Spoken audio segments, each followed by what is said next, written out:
But let's begin this half hour with prosecutors now looking at the possibility of filing more serious charges against the two Rutgers University students who were accused of streaming video of another student's intimate encounter online.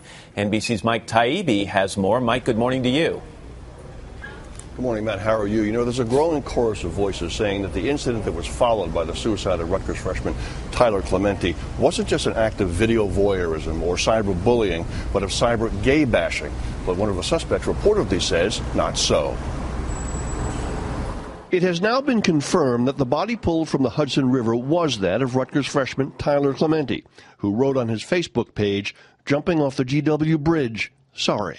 This, prosecutors say, 3 days after video of Clementi's sexual encounter in his dorm room was streamed live over the internet. Two classmates, Darun Ravi and Molly Way, have been charged with privacy law violations. But the county prosecutor now says we will be making every effort to assess whether bias played a role in the incident. No surprise, says cybercrimes expert Parry Aftab. Privacy violations are just the tip of the iceberg.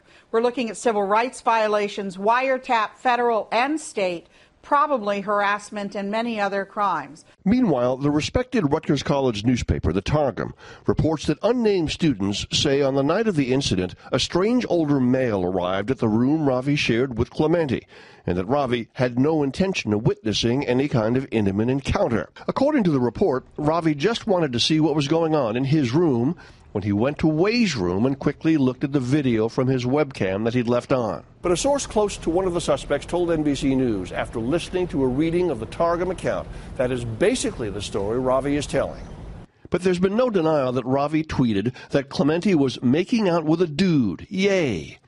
However it happened, the death of this gifted student has left fellow students to wonder how tech-savvy teens can still be confused about what technology can do and what it should not do. Especially with a generation that's grown up with the internet, they might not necessarily be aware of the repercussions of their actions.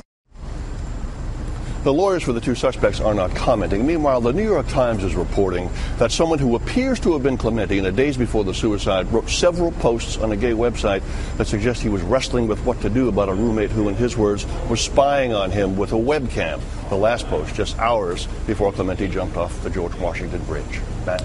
Mike Taibbi. Mike, thank you very much. We appreciate it. Dan Abrams is NBC's chief legal analyst. Dan, good morning to you. Good morning, Matt. So we already know they've been charged with a couple of counts of invasion of privacy, but you're hearing more and more calls now for some more serious charges, hate crime charges. In your opinion, are these calls coming from a solid legal place, or are they coming from an emotional place? It's going to depend on the facts, right? Because right now there are two types of charges. There's the less significant one, the fourth-degree felony, which is for filming the activity without the consent of the person. The more serious one, the third degree, is for distributing it. Okay, so now some are saying, well, prosecutors should add something on to that third degree felony. What can they do? If they can determine it was a hate crime, meaning intended to intimidate the person based on sexual orientation, they could up the possible sentence here from up to 5 years to up to 10 years. But if it's a big if, and how do they go about connecting those dots? Yeah, they're going to need more than just the text that we just read about him, quote, being a gay, about making out.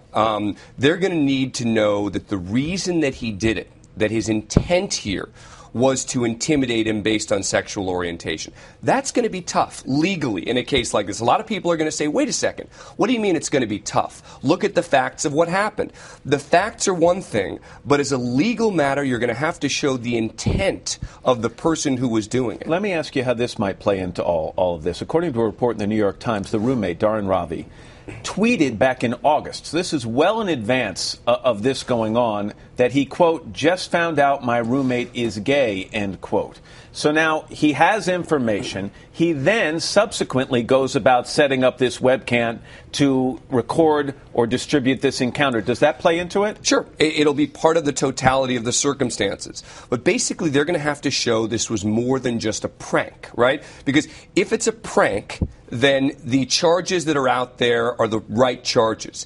If it's more than a prank, meaning if the reason he's doing it is because of the sexuality of his roommate, then you've got the possibility of the elevated charges. It would be the state of New Jersey bringing the hate crime charges. That's right. If the state decides not to go further and file those charges, could a federal prosecutor come in, because that's happened in the past, and say, no, we believe this is a bias crime? Theoretically, but probably not in this case, meaning because by definition in the federal law for a hate crime, there has to have been violence involved. And I think that that would be even tougher to prove in a case like this. So remember, New Jersey has a pretty tough hate crime law, meaning the burden is lower than for the federal crime. So if New Jersey doesn't go for it, very unlikely that the feds will. All right, Dan Abrams. Dan, as always, thanks very much. Appreciate it.